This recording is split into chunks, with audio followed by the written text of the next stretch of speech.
Hello and WhatsApp family, welcome back to my channel. So finally আজকে চলে এলাম একটা ইন্টারেস্টিং নতুন ব্লগ ভিডিও নিয়ে। অনেক দিন পরে ভিডিও নিয়ে আসছি, তাই সকলের কাছে একটাই রিকোয়েস্ট, সবাই চ্যানেলটাকে সাবস্ক্রাইব করে দিও। আর যারা করে রেখেছো তারা অবশ্যই চ্যানেলটাকে সাপোর্ট করো এইভাবেই, এবং ভিডিওটাতে লাইক, কমেন্ট এবং শেয়ার করে দিও। আর ভিডিওটা ইন্টারেস্টিং হবে এই কারণে বলছি, কারণ লাস্ট অবধি দেখতে থাকো, তাহলে বুঝতে পারবে। কারণ এইরকম ভিডিও আমি এর আগে করিনি, ফার্স্ট টাইম করছি। তো তোমাদের সকলে আশা করি খুব ভালো লাগবে। শেষ অবধি দেখো এবং দেখার পরে কেমন লাগবে সেটা জানিও। চলো দেখা হচ্ছে ভিডিও। আজকে আমাদের পরীক্ষা ছিল, পরীক্ষা খুব একটা ভালো হয়নি। তো তার কারণে আমি কমন রুমে চুপচাপ বসেছিলাম, ভালো লাগছিল না। তো হঠাৎ করেই তারপরে মনে হলো যে কোথাও একটা যাওয়া যেতে পারে। আর তাড়াতাড়ি পরীক্ষা এক্সাম শেষ হয়ে গেছে, তো তারপরে আমার মন হলো তো বেরিয়ে পড়লাম। আর পাগলের মন তো বৃন্দাবন, তো বেরিয়ে পড়েছি আজকে। তো আমি এখন হাঁটি হাঁটি পায়ে চলে এসেছি কলেজের গেটে। এই যে কলেজের গেট, এখান থেকে আমি টোটো ধরবো, তারপরে স্টেশনে যাবো। চলো দেখা হচ্ছে তোমাদের সঙ্গে, পুরো ভিডিওটা দেখতে থাকো, আশা করি খুব খুব খুব ভালো লাগবে। আর কোথায় চললাম, কি করছি, পুরোটা দেখাবো তোমাদের সঙ্গে, সব কিছু শেয়ার করবো। তো তোমরা সাথে থাকো এবং লাস্ট অবধি ভিডিওটা দেখতে থাকো। থেকে বেরিয়ে একটা টোটো পেয়ে গেছি, এখন বসে আছি টোটোতে। যতক্ষণ লোক হলে তখন টোটো ছাড়বে না।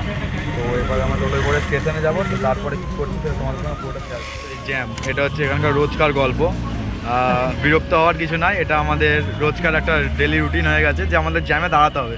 তোমরা জ্যামে দাঁড়ালে বিরক্ত হও, আর আমরা জ্যামে না দাঁড়ালে বিরক্ত হয়, যে একটা রুটিন মনে হয় কাজ হলো না। তো এই পুরো দেখতে পাচ্ছ, এখন রেলগেট অবধি জ্যাম থাকবে।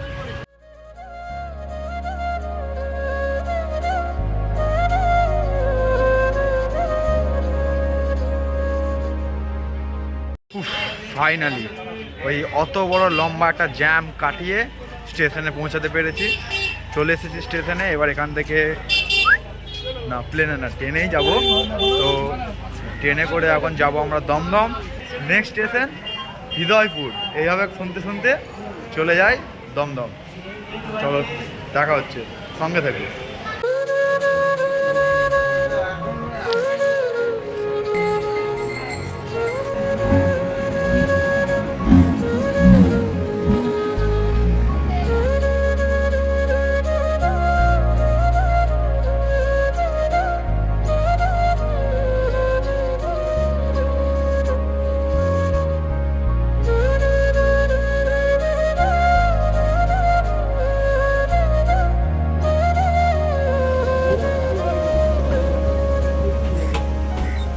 তো গাইস ফাইনালি চলে এসেছি দমদম স্টেশনে। এই যে তোমরা দেখতে পাচ্ছ দমদম জংশন, এখন আমি দাঁড়িয়ে আছি। তো এরপর ট্রেন আসবে, যেখানে আমরা যাচ্ছি সেখানকার ট্রেন আসছে। তোমরা থাম্বনেল দেখে বুঝেই গেছো, তোমাদের কাছে লোকানোটা ফালতু। তো আমরা এখন যাচ্ছি হচ্ছে নৈহাটি বড়মার কাছে। তো ফাইনালি এতদিনের ইচ্ছা, এতদিনের একটা আমার স্বপ্ন, ড্রিম বলতে পারো, সেটা হয়তো আজকে পূরণ হতে চলেছে। কারণ এখন আমি জানি না কি হবে, হয়তো হতে পারে। তো দেখি আমরা যখন যাই, নৈহাটি আসার ট্রেন আসুক, তো তারপরে কি হচ্ছে না হচ্ছে সেটা পুরোটা তোমাদের দেখাবো। তোমরা লাস্ট অবধি দেখতে থাকো, আশা করি বড়মার দর্শন তোমরাও পাবে।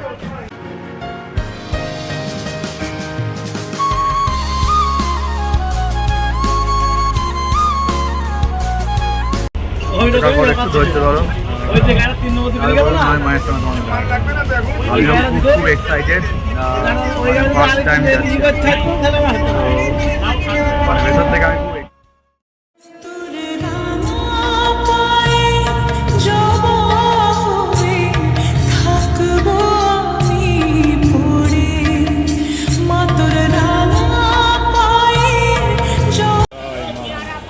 ফাইনালি গাইস, আমি ফাইনালি মায়ের শহরে।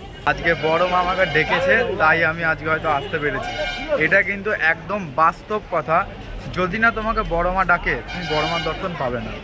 এটা একদম ফাইনাল, একদম এক্স্যাক্ট কথা, যারা বলে একদম সঠিক বলে। মানে আমি যে কতটা খুশি এবং কতটা আনন্দ যে আমি ফাইনালি বড় মাকে দেখতে এসেছি, মানে আমি আনন্দে তোমাকে বোঝাতে পারবো না তোমাদেরকে যে আমার ভেতরে এক্সাইটমেন্টটা এখন কি হচ্ছে।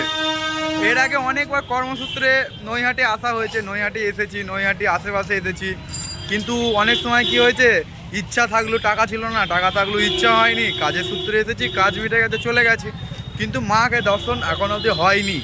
আজকে আমি বারাসাতে কলেজে পড়ছি আর 4-5 মাস হয়ে গেল, কিন্তু কোনো দিন কোনো রকমভাবে আমি মায়ের কাছে আসতে পারিনি। অনেক চিন্তা করেছি, অনেক ভেবেছি, কিন্তু আমি মায়ের কাছে আসার সুযোগ পাইনি। কি মন হলো, কীভাবে কি হলো তোমাদের কিচ্ছু বোঝাতে পারবো না।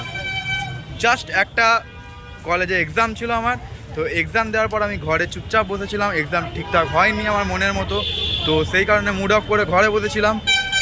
জাস্ট তোমাদের বলে বোঝাতে পারবো, আমার এক মুহূর্তের জন্য মনে হলো যে বড় মা আমাকে ডাকছে। ফাইনালি সামনে আর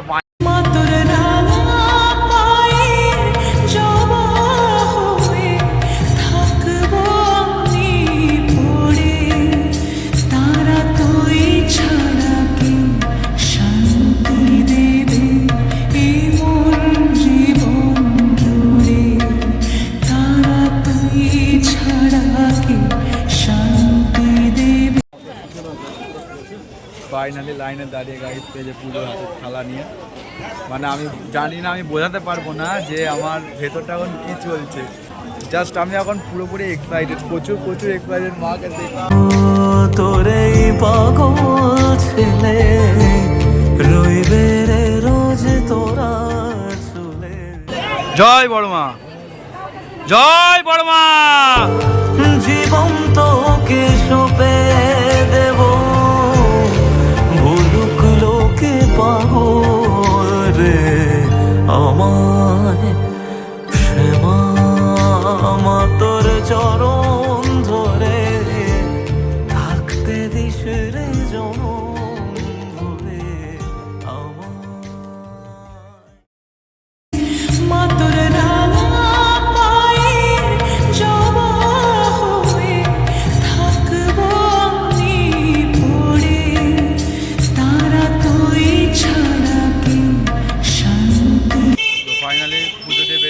খুব লাইন খুব কম ছিল, খুব তাড়াতাড়ি হয়ে গেছে। তো এবার এই পুজোটা প্যাকিং, এটা একটু প্যাকিং করে নিই, তারপরে বাড়ির দিকে যাওয়া যাবে। আমি খুবই খুবই খুশি মায়ের দর্শন পেয়ে, জাস্ট মনটা ভরে গেল। নতুন করে আর কিছু বলার নেই, আর মাকে আমি যা বলার তো বলে দিয়েছি। জাস্ট মনটা মাকে দেখে জাস্ট মনটা আমার ভরে গেল। মায়ের যে ওই যে সুন্দর মায়ের মূর্তিটা, মায়ের যে মুখটা, বাস ওটা দেখার পর আর কিছু বলার থাকে না। কারুর কোনো অভিযোগ থাকলে মা যেমন শুনবে, তেমনি মাকে দেখে তোমাদেরও মনের সব কষ্ট দূর হয়ে যাবে। জাস্ট নিজের ফিলিংসটা আমি বোঝাতে পারবো না তোমাদের। তো একটা কথা বলতেই হয়, সব তীর্থ বারবার, কিন্তু বড় মার কাছে একবার। জাস্ট একবার এসে থাকো বড় মার কাছে, আর মাকে একবার বড় মা বলে রেখে থাকো। মনের ভক্তি এমনি ভেতর থেকে আসবে, মনের শান্তি এমনিই আসবে। আজকে আমি যে ডিস্টার্ব মাইন্ডে ছিলাম এক্সাম ভালো না হওয়ার জন্য, সেটা যেন মায়ের কাছে এসে যেন এক মুহূর্তের জন্য কোথাও উধাও হয়ে গেল। মন থেকে বলছি জয় বড় মা, সবাইকে ভালো রেখো, সুস্থ রেখো, তুমিও অনেক ভালো থেকো। আবার যদি কোনো দিন মা ডাকে নিশ্চয়ই আসবে। ধর্ম হোক যার যার, বড় মা সবার। তো গাইস, তোমরা জানিও বড় মাকে দর্শন পেয়ে তোমাদের কেমন লাগলো, আর অবশ্যই কমেন্ট করবে জয় বড় মা। আর আমার চ্যানেল যেহেতু অনেক দিন বন্ধ ছিল, তাই আজকে আমি নতুন করে আবার ভিডিও দেওয়া শুরু করলাম। এর আগে ভিডিও করেছি অনেক, কিন্তু দিইনি একটা, মানে এবার দেবো। বড় মায়ের আশীর্বাদ নিয়ে আবার নতুন করে চ্যানেলটা শুরু করলাম। তো এই ভিডিওটার পরে আমি আবার নতুন করে সব ভিডিও দেবো। কাটোয়া প্র্যাঙ্ক বয় নতুন রূপে নতুনভাবে তোমাদের কাছে ফিরে আসতে চলেছে। তো সবাই পাশে থেকো, আগের মতো সাপোর্ট করো, আর এইভাবেই ভালোবাসা দিও। নেক্সট আবার দেখা হবে পরের ভিডিওতে। ততক্ষণের জন্য সবাই ভালো থাকবে, সুস্থ থাকবে, এবং মায়ের আশীর্বাদে তোমরা সবাই ভালো থাকো, এই কামনা করি। চলো টাটা, গুড বাই। আবার সবার সঙ্গে দেখা হবে নেক্সট ভিডিওতে খুব তাড়াতাড়ি। ততক্ষণের জন্য টাটা।